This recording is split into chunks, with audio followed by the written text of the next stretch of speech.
안녕하세요. 잘하는 TV의 도담쌤입니다. 나의 라임 오렌지 나무는 작가 바스콘셀로스가 어린 시절 겪었던 일들을 바탕으로 쓰여진 작품이라고 합니다. 바스콘셀로스는 감수성이 예민한 5살 소년 제제를 통해서 우리들이 살아가는 데 있어서 소중한 인간과 자연과의 만남, 진정한 사랑, 어린이와 어른의 우정을 그리고 있습니다. 제제는 마음속의 작은 새와 라임 오렌지 나무를 친구 삼아 슬픔을 꿋꿋하게 이겨냅니다. 또 소중한 친구 포르투카와의 우정을 통해 삶의 아름다운 모습이 무엇인지도 깨닫습니다. 그럼 제제의 맑은 눈을 통해 바라본 세상을 우리도 함께 만나보도록 하겠습니다. 철드는 나이. 나는 토토카 형과 함께 거리를 걸어갔습니다. 토토카 형은 걸으면서 이것저것 가르쳐 주었습니다. 하지만 토토카 형은 집 밖에서만 가르쳐 줄 뿐이었습니다. 나는 집 안에서 놀 때 가르쳐 주는 사람이 없어서 실수를 많이 합니다. 그때마다 꾸지람을 듣거나 매를 맞습니다. 가족들은 나를 장난꾸러기, 악마, 고양이 같은 녀석이라고 부르며 야단을 칩니다. 나는 말썽 피우지 않고 즐겁게 놀 수 있는 놀이를 한 가지 찾았습니다. 그건 마음속으로 노래를 부르는 것입니다. 우리 집은 가난합니다. 엄마는 공장에 다니기 전에는 돈을 벌기 위해 이웃집 빨래를 해주었습니다. 엄마는 빨래를 하면서 늘 노래를 불렀습니다. 나는 그런 엄마 곁에서 노래를 배웠습니다. 나는 마음속으로 노래를 불렀습니다. 토토카 형이 갑자기 나를 잡아당겼습니다. 무슨 생각하니? 아무 생각도 안 했어. 그냥 노래를 불렀어. 난 아무 소리도 못 들었는데. 형은 소리 내지 않고 마음속으로 노래 부를 수 있다는 걸 모르나 봅니다. 나는 형에게 가르쳐 주지 않기로 했습니다. 우리는 어느새 큰 길까지 나왔습니다. 자동차들이 쌩쌩 달렸습니다. 제제, 길 건너는 법을 가르쳐 줄게. 이건 중요한 일이야. 먼저 이쪽 저쪽 살피고 그 다음 이렇게 건너는 거야. 우리는 길을 건넜습니다. 건널 때 무서웠니? 나는 무서웠지만 고개를 저었습니다. 그럼 이제 너 혼자 건너봐. 나는 가슴이 두근거렸습니다. 제제, 지금 건너. 나는 숨도 쉬지 못하고 건넜습니다. 형은 다시 내 손을 잡고 걸었습니다. 나는 문득 생각이 나서 물었습니다.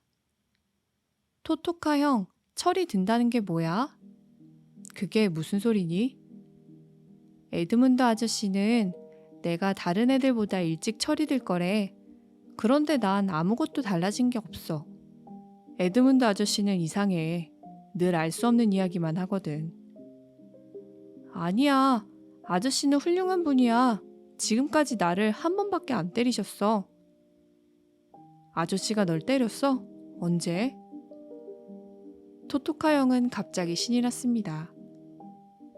글로리아 누나가 나를 딘디냐 할머니 댁에 보냈을 때였어. 아저씨가 신문을 보려는데 안경이 없었어. 굿을 살 돈을 주면 내가 찾아드리겠다고 했지. 아저씨가 돈을 주시길래 난 빨래통 속에서 안경을 꺼내드렸어. 그랬더니 아저씨가 네가 안 지시구나 하며 엉덩이를 때리고 돈도 빼앗아갔어. 토토카 형은 큰 소리로 웃어댔습니다.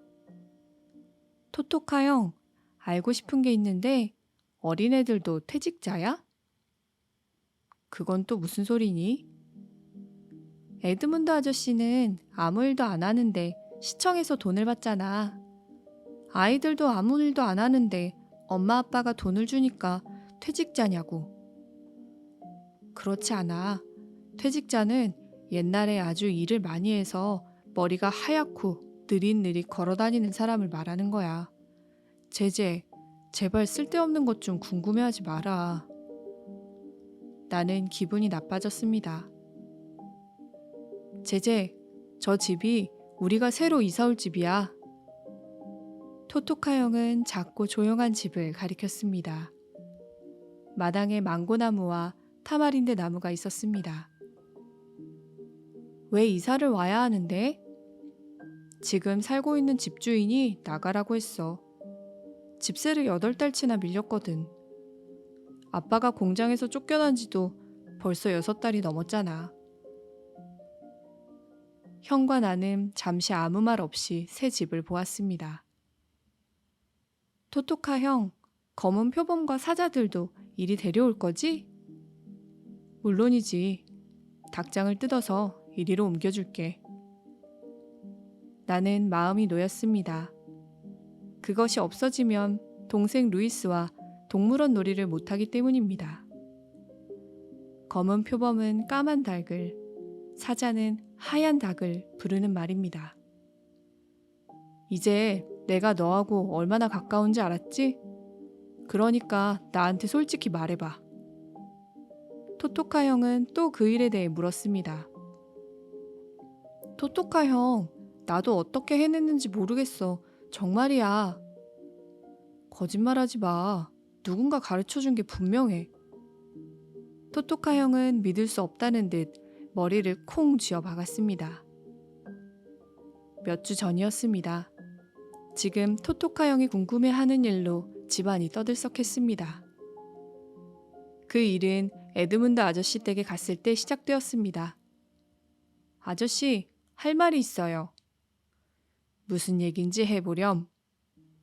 아저씨는 신문을 보며 건성으로 말했습니다. 그것보다 아저씨가 연금 타는 날이 언제인지 말해주세요. 내일 모레란다. 아저씨, 그날 달빛 하나만 사주세요. 달빛이라니? 영화에서 본 하얀 장난감 망아지예요. 아저씨는 웃음을 터뜨렸습니다. 그럼 넌 내게 뭘 줄 거니? 글 읽는 걸 보여드릴게요. 제제, 5살짜리인 네가 글을 읽을 수 있다고? 누가 너한테 글 읽는 걸 가르쳐 주었니? 아무도 가르쳐 주지 않았어요. 그날 밤 우리 집에는 전기가 들어오지 않았습니다. 전기세를 못 내서 전기회사에서 전기를 끊어버렸던 것입니다. 잔디라 누나는 등불을 켰습니다. 난 문에 붙어있는 신문을 보려고 까치발을 했습니다. 누나, 나 좀 올려줘. 그러면 글 읽는 걸 보여줄게. 너 거짓말이면 혼날 줄 알아? 나는 신문에 난 기도문을 읽었습니다. 누나는 입이 딱 벌어졌습니다.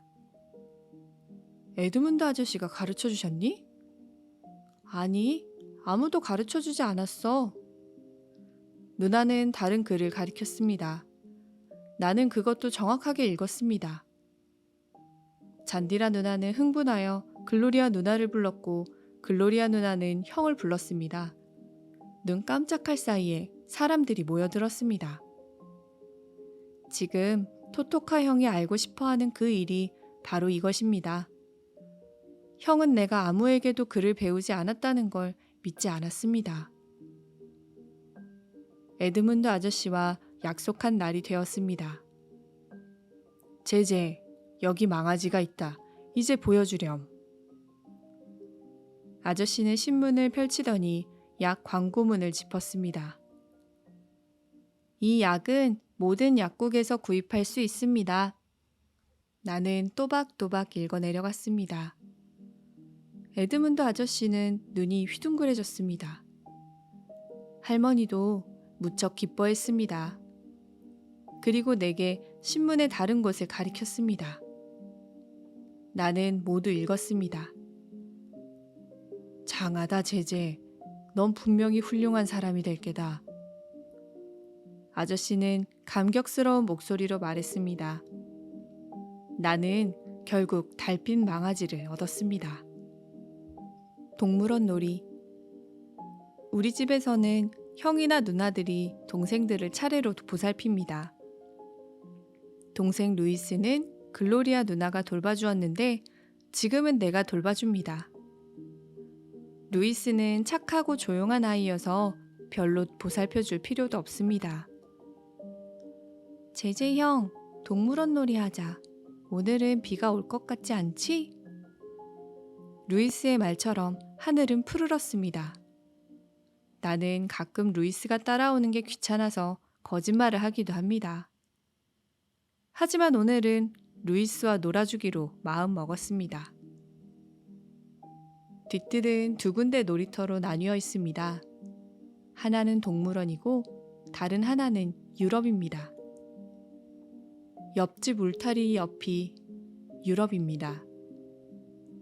그런데 왜 유럽이라고 하는지는 마음속의 작은 새도 모릅니다. 우리는 거기서 케이블카 놀이를 합니다. 단추를 실에 꿰어 한 끝은 울타리에 다른 쪽 끝은 루이스에게 잡게 하고 단추를 하나씩 내려보냅니다. 제제 형, 이제 동물원 놀이 하자. 나는 루이스를 데리고 닭장 앞으로 갔습니다. 닭장 안에는 흰 암탉 2마리와 까만 암탉 1마리가 흙을 파고 있었습니다. 루이스, 내 손을 꼭 잡아야 돼. 사람들이 많아서 길을 잃을 수도 있으니까. 그러자 루이스는 내 손을 꼭 잡았습니다. 루이스, 먼저 예쁜 새들을 보러 가자. 저기 앵무새 좀 봐. 루이스는 눈을 동그랗게 뜨고 보는 신용을 했습니다. 우리는 천천히 구경하면서 걸었습니다. 우리는 의자에 앉아 오렌지 껍질을 까는 글로리아 누나와 랄라 누나를 보았습니다. 제제 형, 사자가 보고 싶어. 그리로 가자. 루이스, 다 왔다. 나는 흰 닭 2마리를 가리켰습니다. 루이스가 검은 표범의 머리를 쓰다듬으려고 했습니다. 안 돼. 검은 표범은 이 동물원에서 가장 사나운 놈이란 말이야. 루이스는 겁먹은 얼굴로 얼른 손을 뺐습니다. 루이스, 우리 앉아서 점심 먹자. 너무 많이 걸었어. 루이스와 나는 앉아서 먹는 신용을 했습니다. 저쪽에서 누나들이 하는 이야기가 들려왔습니다. 제제가 동생하고 잘 놀고 있어. 우리가 제제를 이해해줘야 해. 하지만 장난이 너무 심해. 그래도 저 애를 미워하는 사람은 없잖니. 나는 내 편을 들어주는 글로리아 누나가 고마웠습니다. 나는 담을 타고 옆집 뒷뜰로 갔습니다. 빨랫줄에 빨래들이 가득 널려 있었습니다. 마음속에 있는 악마가 소리쳤습니다. 제제, 저 빨래를 한꺼번에 넘어뜨리고 싶지 않니? 나는 유리 조각을 들고 오렌지 나무 위로 올라가 빨랫줄을 끊었습니다. 도와주세요. 빨랫줄이 끊어졌어요. 그때 옆집 아주머니의 고함 소리가 들렸습니다. 사람들이 몰려왔습니다. 누나들은 내가 한 짓인지 알고 있으면서도 그냥 이야기만 하고 있었습니다. 형은 어떻게 동물원에 대해서 많이 알아? 응, 많이 가봤으니까. 새빨간 거짓말입니다. 사실은 모두 에드문드 아저씨한테서 들은 이야기였습니다. 루이스는 동물원 놀이에 실증이 난 것 같았습니다. 그런데 누나들은 아직도 그 자리에 앉아 있었습니다. 형, 노래 불러줘. 그러면 누나에게 들킬 텐데. 들키면 내가 매를 맞아. 동물원 놀이는 하지 말라고 했거든. 하지만 나는 노래를 부르기 시작했습니다.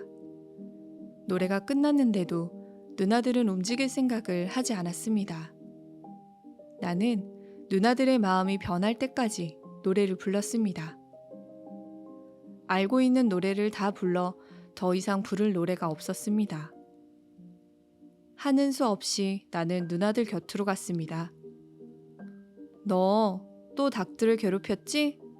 동물원 놀이는 하지 말라고 했잖아. 옆집 빨랫줄도 네가 끊었지? 랄라 누나가 씩씩거렸습니다. 자, 때려. 나는 등을 돌렸습니다. 랄라 누나는 슬리퍼로 내 등과 엉덩이를 때렸습니다. 나는 아픔을 참기 위해 눈을 질끈 감았습니다. 라임 오렌지 나무. 새 집을 보러 가자. 어느 날 엄마가 말했습니다. 대문을 열고 안으로 들어갔습니다. 이 망고나무는 내 거야.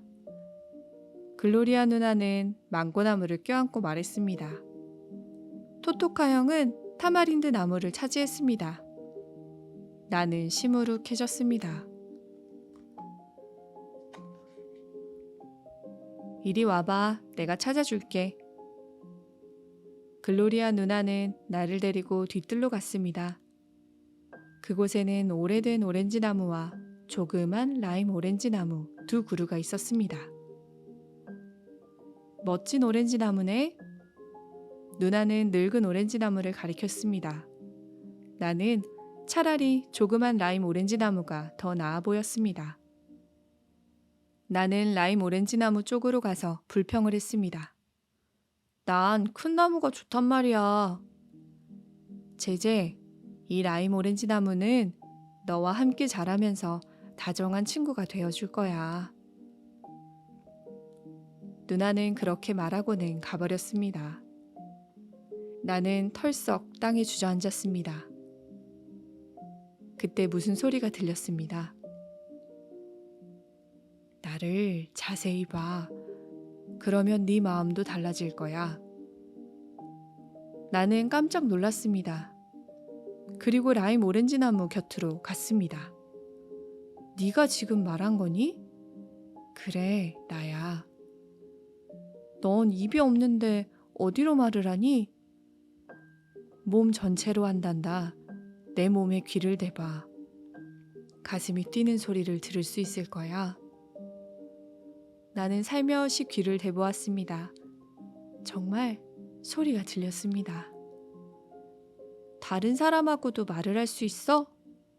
아니, 너하고만 할 수 있어.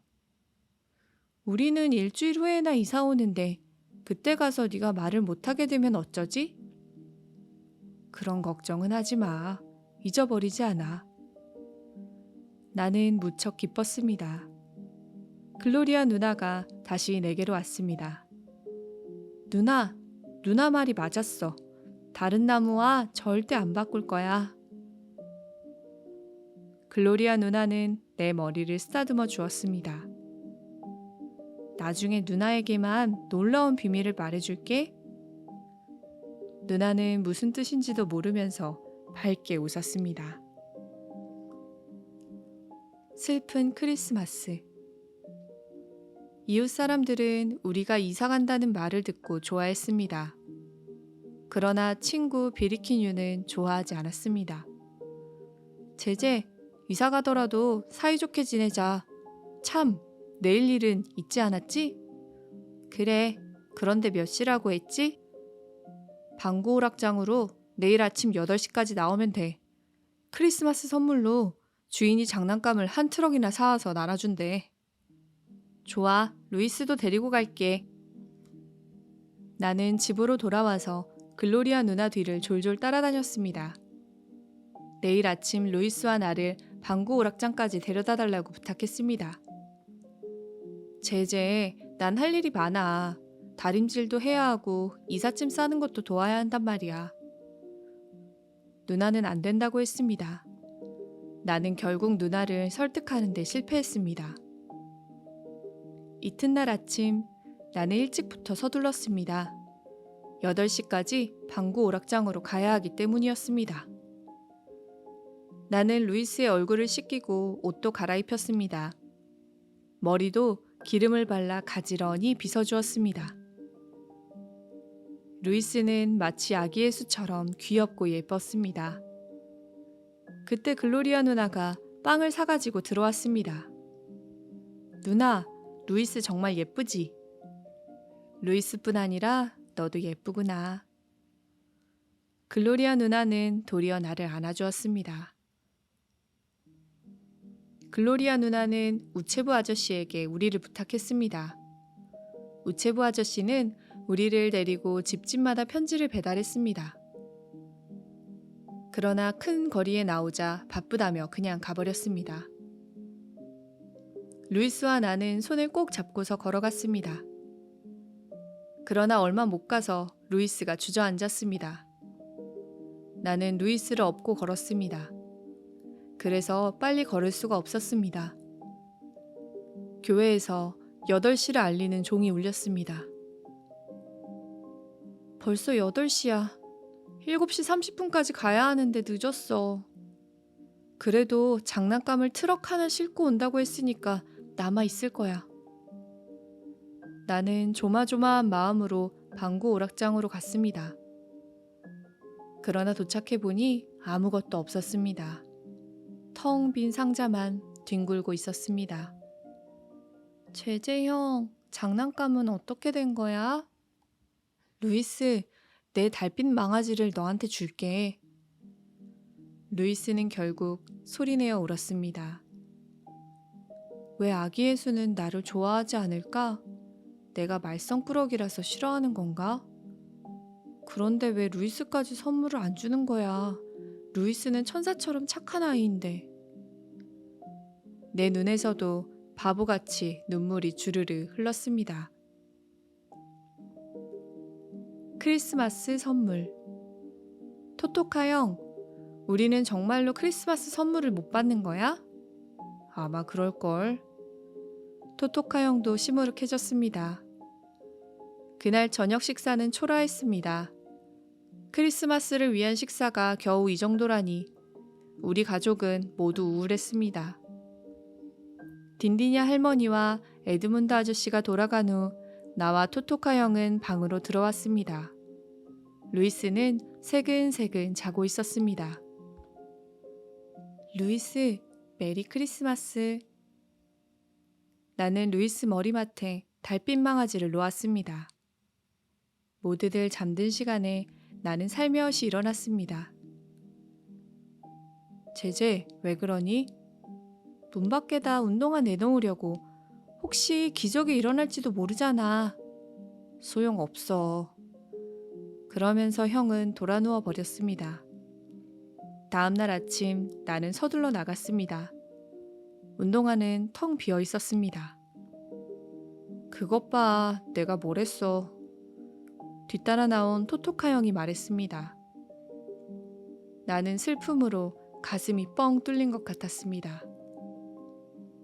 가난한 아빠와 사는 건 슬픈 일이야.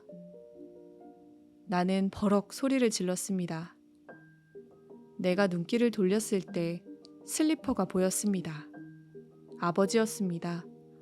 아버지가 우리를 보고 있었습니다. 아버지의 눈은 슬픔 때문에 커져 있었습니다.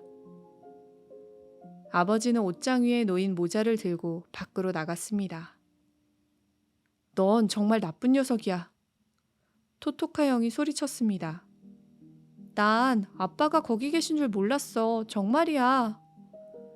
나는 울음을 터뜨렸습니다. 나는 뛰어나가 아버지에게 잘못을 빌고 싶었습니다.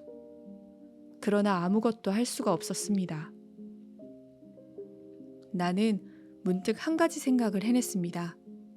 맞아, 그렇게 하는 거야. 나는 구두통을 메고 거리로 나왔습니다. 크리스마스 아침이어서 그런지 거리는 조용했습니다. 나는 앞으로 다니게 될 초등학교 정문 앞에 앉았습니다. 그러나 구두를 닦겠다는 사람이 없었습니다. 나는 쪼그리고 앉아 머리를 감쌌습니다. 누군가 내 구두통을 발로 툭툭 찼습니다. 이봐, 구두 닦기. 그렇게 졸기만 하면 돈은 언제 버니? 나는 얼른 고개를 쳐들었습니다. 오락장 아저씨였습니다. 오늘 같은 날도 구두를 닦니? 아저씨는 구두통 위에 발을 올렸습니다. 나는 얼른 먼지를 털어내고 구두를 번쩍이게 닦았습니다. 얼마니 제제? 200레이스예요. 다른 아이들은 다 400레이스를 달라던데. 저는 잘 닦는 아이가 아니니까요. 아저씨는 500레이스 지폐를 꺼내주었습니다. 아저씨, 다음에 주세요. 거스름돈이 없어요. 거스름돈은 크리스마스 선물이다. 그냥 받아둬라. 고맙습니다. 어느덧 오후 2시가 되었습니다. 나는 점점 기운이 빠졌습니다. 문득 길에서 흥미로운 것을 발견했습니다. 길에 버려진 여자 스타킹이었습니다. 나는 주워서 구두통 속에 넣었습니다. 이것으로 뱀을 만들면 재미있을 거야. 하지만 오늘은 안 돼. 터덜터덜 걷다 보니 형의 친구인 세르디뉴 집까지 왔습니다. 세르디뉴는 나를 보자 멋진 자전거를 타고 다가왔습니다. 세르디뉴는 하얀 양말에 멋진 가죽구두를 신고 왔습니다. 나는 맨발인 게 창피했습니다. 제제, 왜 그러니? 좀 이상해 보인다. 아니야, 이 자전거 크리스마스 선물로 받은 거야? 이것 말고도 장난감, 옷, 동화책도 많이 받았어. 나는 아기 예수는 부자만 좋아한다는 토토카 형의 말이 맞다고 생각했습니다. 넌 선물 뭐 받았니? 난 아무것도 못 받았어. 우리 집은 가난하거든. 제제, 크리스마스 날 누가 구두를 닦겠니? 그제야 구두통을 본 모양이었습니다. 그래도 500레이스를 벌었는걸? 앞으로 500레이스가 더 필요해. 그럼 내 구두를 닦아줄래? 내가 500레이스 줄게. 싫어. 난 형 친구한테는 돈 안 받아. 그러면 내가 빌려줄게. 나중에 갚아도 되고 구슬이나 딱지로 갚아도 돼. 고마워. 나는 하루 종일 번 돈으로 가게에서 고급 담배 한 갑을 샀습니다. 담배는 아버지에게 드릴 선물이었습니다. 나는 어두워져서야 집에 도착했습니다. 아버지는 혼자서 식탁에 앉아 있었습니다. 아빠, 하루 종일 어디 갔었니? 아버지는 부드러운 목소리로 물었습니다. 나는 구두통을 내려놓고 아버지에게 담배를 건넸습니다. 아빠에게 드리는 선물이에요. 어서 풀어보세요. 아버지는 놀란 얼굴로 포장을 풀었습니다. 어때요, 아빠? 마음에 드세요? 아버지는 조용히 담배를 뜯어 냄새를 맡아보았습니다. 그러나 피우려고는 하지 않았습니다. 아빠, 피워보세요. 나는 아버지의 입에 담배를 물려드리고 불을 붙여드렸습니다. 그러자 아버지는 연기를 훅 내뿜었습니다. 갑자기 나는 온몸에서 기운이 빠지면서 눈물이 쏟아졌습니다. 아버지는 내 눈물을 닦아주며 꼭 안아주었습니다. 아빠, 죄송해요. 절 때리셔도 돼요. 아니다, 내가 널 왜 때리겠니? 그리고 아버지는 일어서더니 찬장에서 접시 하나를 꺼냈습니다. 글로리아 누나가 너 주려고 과일 샐러드를 남겨놓았다. 나는 샐러드를 입에 조금 넣었으나 도저히 삼킬 수가 없었습니다. 자꾸만 눈물이 났습니다. 마음속에 작은 새. 드디어 우리는 새 집으로 이사했습니다. 나는 나의 라임 오렌지 나무와 날마다 함께 지내고 있습니다. 난 새 집에서 당분간은 조용히 지냈습니다. 이웃 사람들에게 잘 보이기 위해서였습니다. 그러나 며칠 후 구두통에서 스타킹을 보았을 때 생각이 달라졌습니다. 나는 스타킹에 줄을 매달아 뱀처럼 만들었습니다. 깜깜한 밤에 보면 뱀인 줄 알 거야. 나는 한 아주머니가 가까이 왔을 때 스타킹에 연결된 줄을 잡아당겼습니다. 아주머니는 너무 놀라 바닥에 주저앉았습니다. 그런데 하필이면 아기를 임신한 아주머니였습니다. 동네가 발칵 뒤집혔습니다. 어머니는 내 엉덩이를 사정없이 때렸습니다. 어머니가 그렇게 화내는 모습은 처음 보았습니다. 나는 침대에 엎드려 울음을 삼켰습니다. 아직도 맞은 자리가 얼얼했습니다. 다음 날 아침 나는 에드문드 아저씨 댁으로 갔습니다. 아저씨는 혼자서 카드놀이를 하고 있었습니다. 아저씨에게 할 말이 있어요. 그게 뭔데? 아저씨는 마음속으로 노래를 부를 수 있으세요? 무슨 말인지 잘 모르겠구나. 내가 부를 테니 들어보세요. 나는 속으로 작은 오두막집을 불렀습니다. 제제, 지금 노래를 불렀단 말이니? 네, 저는 소리내지 않고 노래를 부를 수 있어요. 마음속에 작은 새가 있기 때문에 노래를 할 수 있는 거예요. 아저씨는 빙그레 웃었습니다. 그런데 이상한 생각이 들기 시작했어요. 마음속으로 노래도 부르고 보기도 하는 것 말이에요. 아저씨는 내 말을 이해하는 것 같았습니다. 그건 네가 많이 자랐다는 증거지. 생각은 네 몸과 마음이 어떻다는 것을 알게 해주고 세상을 새롭게 보게 만들지. 그럼 마음속의 작은 새는 뭐예요? 그건 하느님이 어린아이들에게 여러 가지를 알려주려고 보내신 거란다. 어린아이가 자라서 작은 새가 필요 없으면 하느님이 돌려받으시지. 그리고 다른 아이의 마음속에 넣어주신단다. 아름다운 일이지? 네, 아름다워요.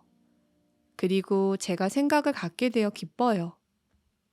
나는 집으로 오면서 여러 가지 생각을 했습니다. 나는 곧장 민기뉴에게 달려갔습니다. 민기뉴는 내가 라임 오렌지 나무에게 붙여진 이름입니다. 슈르르카, 중요한 일이 있어서 왔어. 슈르르카는 내가 민기뉴를 아주 사랑할 때 부르는 이름입니다. 무슨 일인데? 하늘에 구름이 지나가나 봐야 해. 왜? 마음속에 작은 새를 날려보내려고. 그래, 제제.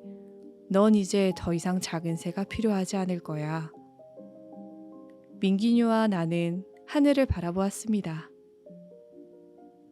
저 구름이야. 솜털처럼 하얀 구름이 떠 있었습니다. 나는 얼른 셔츠 앞자락을 풀었습니다. 세실리아 선생님. 제제, 손톱 좀 보자. 아유, 더러워. 이리 와봐. 글로리아 누나는 아침부터 내 얼굴이며 몸을 씻겼습니다. 그리고 옷장을 뒤져 그 중에서 가장 나은 것을 꺼내 입혔습니다. 누나는 나를 데리고 학교로 갔습니다. 그곳엔 아이들이 엄마 손을 잡고 줄을 서 있었습니다. 우리도 맨 뒤에 서 있었습니다. 내 차례가 되어 교장실로 들어갔습니다. 안경을 쓴 교장 선생님은 찬찬히 나를 살펴보았습니다. 굉장히 어려 보이는군요.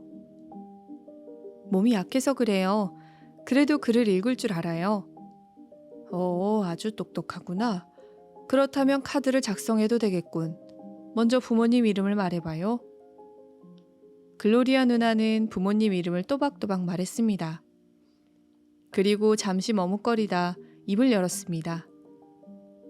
저희 집은 형편이 어려워 교복을 살 수 없어요.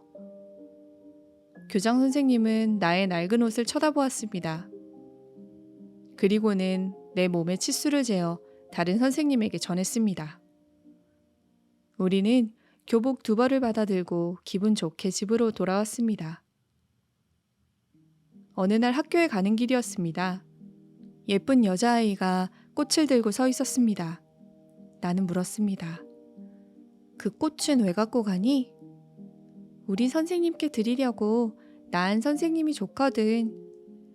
남자아이도 꽃을 갖다 드릴 수 있니? 그럼 선생님을 좋아하면 갖다 드릴 수 있지. 그런데 우리 선생님의 꽃병은 항상 비어 있었습니다. 나는 선생님이 예쁘지 않아서 그럴 거라고 생각했습니다. 선생님은 가끔 점심시간에 내게 돈을 주면서 과자를 사 먹으라고 했습니다. 어느 날 나는 선생님께 꽃을 갖다 드렸습니다. 선생님은 아주 기뻐하며 내가 훌륭한 기사 같다고 했습니다. 즐거운 학교 생활이 계속되었습니다.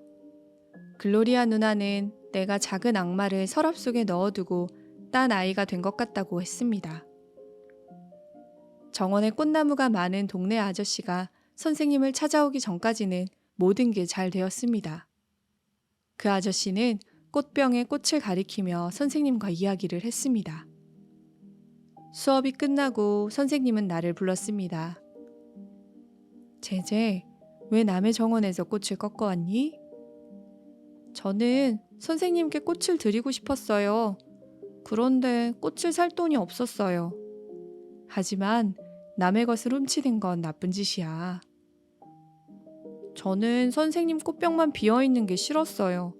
선생님은 제게 과자 사 먹으라고 돈도 주셨잖아요. 나는 매일 주고 싶었는데 넌 도망가더라.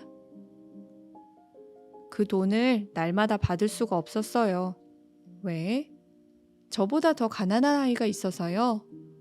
또 도로틸리아는 검둥이라고 다른 애들이 놀아주지도 않아요. 저는 선생님이 주신 돈으로 과자를 사서 그 애와 나눠 먹었어요. 선생님의 눈에 눈물이 고였습니다. 선생님을 슬프게 하려고 그런 건 아니에요. 다시는 나쁜 짓 안 하고 열심히 공부할게요. 제제는 정말로 착한 아이로구나. 그렇지만 지금 한 약속은 꼭 지켜야 한다. 네, 약속할게요. 하지만 선생님 꽃병은 항상 비어 있을 텐데요. 아니, 이제 꽃병엔 세상에서 가장 아름다운 마음의 꽃이 꽂혀 있을 거란다. 바로 제제 내가 꽂아 놓은 것이지. 선생님은 환하게 웃었습니다. 박쥐놀이. 토토카 형과 학교에 가고 있었습니다. 얼마쯤 걸어가더니 형은 나 혼자 두고 달아나 버렸습니다. 그러자 마음속의 악마가 박쥐놀이를 하라고 부추겼습니다. 박쥐놀이는 움직이는 자동차 뒤에 매달려가는 것으로 여간 신나는 게 아니었습니다. 내가 아직껏 매달리지 못한 차가 딱 한 대 있었습니다. 바로 포르투갈 사람의 차였습니다. 그 차는 항상 반짝반짝 빛나게 닦여 있고 경적 소리도 성난 들소처럼 우렁찼습니다. 그 사람은 언제나 환한 얼굴을 하고 있어 아무도 그 차에 가까이 가지 않았습니다. 나는 포르투갈 사람이 차를 세워놓고 담배를 사러 갈 때 매달리기로 작정했습니다. 나는 길모퉁이에 숨어서 기다렸습니다. 그때 포르투갈 사람이 가게에서 나와 차에 올라탔습니다. 나도 재빨리 차 뒷공무니에 매달렸습니다. 야호! 나는 그만 신이 나서 소리를 지르고 말았습니다. 그 소리에 사람들이 몰려들었습니다. 조그만 녀석이 겁도 없이 차에 매달려? 무섭게 화가 난 포르투갈 사람은 내 얼굴을 잡고 마구 흔들며 소리쳤습니다. 너 그렇게 매달리다 사고라도 나면 어떻게 되는 줄 알아? 어디 말 좀 해봐라. 차 주인은 계속 나를 잡고 흔들었습니다. 주위에 있는 사람들이 킥킥거리며 웃었습니다. 나는 너무나 창피해서 눈물이 났습니다. 꼬마야, 왜 욕이라도 한번 해보지 그러니? 난 더 이상 참을 수가 없었습니다. 지금은 말하지 않겠어요. 대신 이 다음에 어른이 되면 꼭 복수하고 말 거예요. 그 말에 포르투갈 사람은 큰 소리로 웃었습니다. 그래, 빨리 커라. 하지만 그 전에 네 못된 버릇을 고쳐줘야겠다. 포르투갈 사람은 나를 자기 무릎에 엎어놓고 엉덩이를 딱 한 대 때렸습니다. 한 대였지만 어찌나 센지 엉덩이가 날아가는 줄 알았습니다. 나는 민기뉴에게 박쥐놀이 이야기를 했습니다. 제제, 용기를 내. 언젠가 그 포르투갈 사람에게 복수할 날이 올 거야. 민기뉴는 나를 위로해 주었습니다. 나의 라임 오렌지 나무 민기뉴는 항상 내 편이었습니다. 며칠 동안 나는 학교에 일찍 갔습니다. 가게 앞에 차를 세워두는 포르투갈 사람과 만나기 싫어서였습니다. 어쩌다 길가에 세워진 차를 보면 숨어서 복수를 다짐하곤 했습니다. 어느덧 연을 날리는 계절이 되었습니다. 푸른 하늘에 온갖 연들이 춤을 추었습니다. 나는 포르투갈 사람에 대해서는 점점 잊고 있었습니다. 그러던 어느 날이었습니다. 나는 천천히 길을 걷고 있었습니다. 그때 누군가 경적을 3번이나 길게 울렸습니다. 내가 깜짝 놀라 뒤돌아보니 포르투갈 사람이 빙그레 웃고 있었습니다. 나는 또 화가 치밀었습니다. 나는 집에 들어오자마자 민기뉴에게 달려갔습니다. 민기뉴, 포르투갈 사람이 경적을 3번이나 울렸어. 그리고 나를 보고 웃는 거야. 그래서 넌 어떻게 했니? 모른 척했어. 그 사람은 내가 겁나나 봐. 이제 곧 6살이 되고 그러면 금세 어른이 되니까. 제제, 그 사람이 네가 무서워서 그랬단 말이니? 그래, 맞다니까 민기뉴. 가만 있어봐. 너한테 올라가야겠어. 나는 민기뉴 꼭대기에 앉아 주위 풍경을 보았습니다. 민기뉴는 키가 많이 자라 멀리까지도 보였습니다. 옆집 울타리 너머에 노랗게 익은 구아바 열매도 보였습니다. 난 그때 마음속에서 잠들어 있던 악마의 속삭임을 들었습니다. 나는 결국 울타리를 넘었습니다. 나는 살금살금 나무 곁으로 다가갔습니다. 그때 옆집 아주머니가 고함을 쳤습니다. 이 녀석, 거기서 뭐하니? 나는 너무 놀라 울타리를 휙 넘었습니다. 그러다 그만 발바닥에 유리 조각이 박히고 말았습니다. 발에서 피가 흘렀습니다. 나는 간신히 유리 조각을 빼냈습니다. 하지만 너무 아파서 눈물이 찔끔 났습니다. 나는 절룩거리며 민기뉴에게 갔습니다. 민기뉴도 깜짝 놀랐습니다. 집으로 들어가 보니 글로리아 누나가 술을 놓고 있었습니다. 나는 누나 앞에서 엉엉 소리내어 울었습니다. 제제, 왜 그러니? 누나, 왜 모두 나를 좋아하지 않는 거지? 그거야, 네가 말썽을 피우니까 그렇지. 누나의 마음이 흔들리는 걸 눈치채고 나는 계속 말했습니다. 난 차라리 차에 치여 죽는 게 낫겠어. 무슨 소리야, 내가 널 얼마나 좋아하는데. 거짓말, 내가 오늘 또 맞아도 말리지 않을 거면서. 어두워져서 말썽 피울 시간도 없는데 뭐. 하지만 벌써 저질렀는걸? 나는 누나에게 피투성이가 된 발을 보였습니다. 이게 어떻게 된 거야? 상처가 손가락 3개만큼이나 되네. 누나는 상처를 소금물로 닦고 나를 침대에 데려다 주었습니다. 그리고 다른 식구들이 오기 전에 음식을 가져다 주었습니다. 다음날 글로리아 누나는 운동화도 신겨주고 문까지 바래다 주었습니다. 나는 너무나 아파서 공장 벽을 짚으며 천천히 걸었습니다. 그때 경적 소리가 들리더니 포르투갈 사람이 다가왔습니다. 꼬마야, 발을 다친 모양이구나. 나는 못 들은 척 했습니다. 그는 차에서 내려 가까이 오더니 다정하게 말했습니다. 어쩌다 이렇게 됐니? 유리 조각이 찔렸어요. 많이 다친 것 같은데 왜 집에서 쉬지 않니? 나는 나도 모르게 울먹거렸습니다.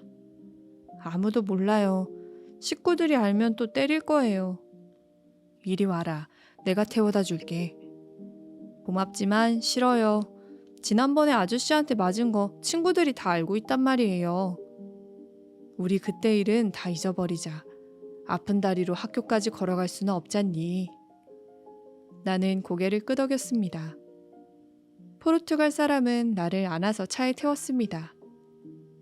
그리고는 차를 몰아 병원 앞에 세웠습니다. 발을 그대로 두면 파상풍에 걸릴 수도 있단다. 파상풍이 뭔지 궁금했지만 나는 물어보지도 못했습니다. 의사 선생님은 내 상처를 살펴보더니 한숨을 내쉬었습니다. 생각보다 상처가 깊구나. 의사 선생님은 수술 도구를 가지고 왔습니다. 나는 부들부들 떨었습니다.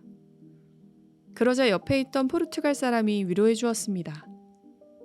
많이 아프지는 않을 거야. 치료가 끝나면 맛있는 주스랑 과자를 사줄게. 나는 이를 악물고 참았습니다. 상처를 꿰매고 파상풍 주사를 맞을 때는 토할 것 같았습니다. 치료가 끝나자 포르투갈 사람은 손수건으로 땀을 닦아주었습니다. 그는 약속대로 먹을 것을 사주었지만 난 아무것도 먹을 수가 없었습니다.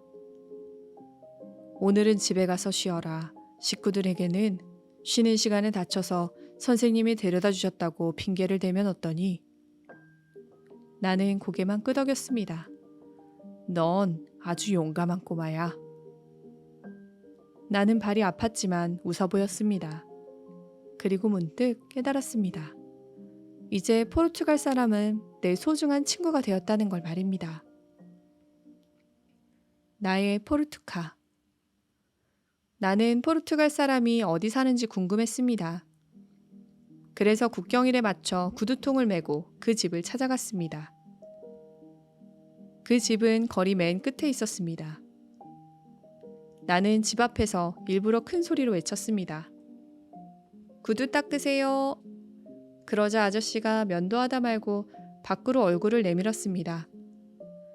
제재로구나. 이리 들어오렴. 나는 안으로 들어갔습니다. 잠깐만 기다리거라. 아저씨는 슥슥 소리를 내며 면도를 계속했습니다. 나는 구두통에 앉아서 기다렸습니다. 아저씨는 면도를 끝내고 나를 식탁에 앉혔습니다. 그리고 빵과 우유를 내왔습니다. 너 일부러 나를 찾아온 거지? 아저씨가 보고 싶었거든요. 나는 솔직하게 말했습니다. 그런데 구두통은 왜 메고 나왔니?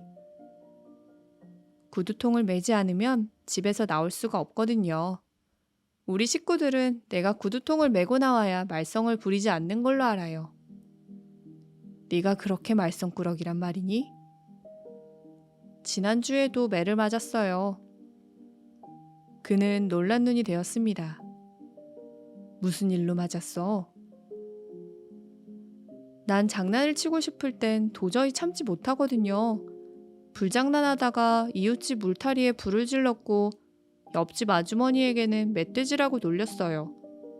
또 공놀이를 하다가 큰 거울을 깨기도 했고요. 아저씨는 터져나오는 웃음을 억지로 참았습니다. 또 있어요. 남의 집 텃밭에 들어가 물을 죄다 뽑아버렸어요. 로제나 아주머니네 고양이에겐 유리구슬을 먹였어요.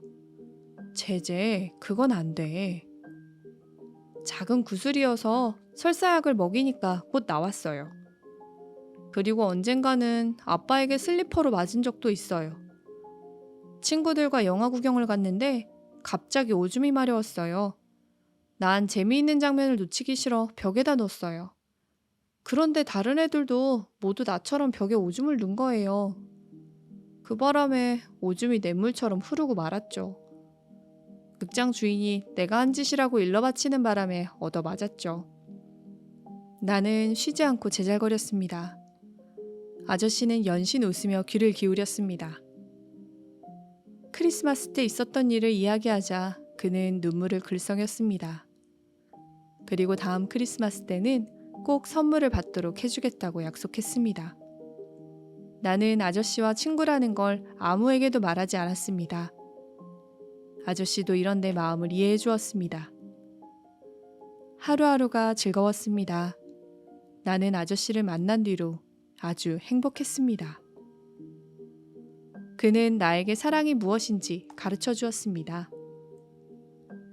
나는 장난도 별로 치지 않고 뒤뜰에서 시간을 보냈습니다. 아저씨와 나는 날마다 차를 타고 다니면서 이런저런 이야기를 했습니다. 제제 몇 살이니?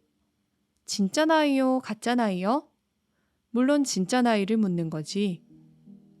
진짜 나이는 5살, 가짜 나이는 6살이에요. 6살이 아니면 학교에 갈 수 없거든요. 아저씨는 미소를 지으며 내 머리를 쓰다듬어 주었습니다. 아저씨, 우리는 세상에서 가장 친한 친구죠? 그렇지. 나는 머뭇거렸습니다. 무슨 얘긴데 그러니? 우리 사이에는 마음에 안 드는 게 2가지 있어요. 첫째는 친구 사이인데 왜 아저씨라고 불러야 하죠? 아저씨는 하하하 웃었습니다. 너 좋을 대로 부르렴. 당신도 좋고 너도 좋으니까. 너는 안 돼요. 민기뉴가 자긴 줄 알 거예요. 당신이 좋겠어요. 민기뉴가 누구니? 민기뉴는 라임 오렌지 나무 이름이에요. 민기뉴도 내 친구예요. 그런데 또 한 가지는 뭐니? 그건 더 어려운 건데.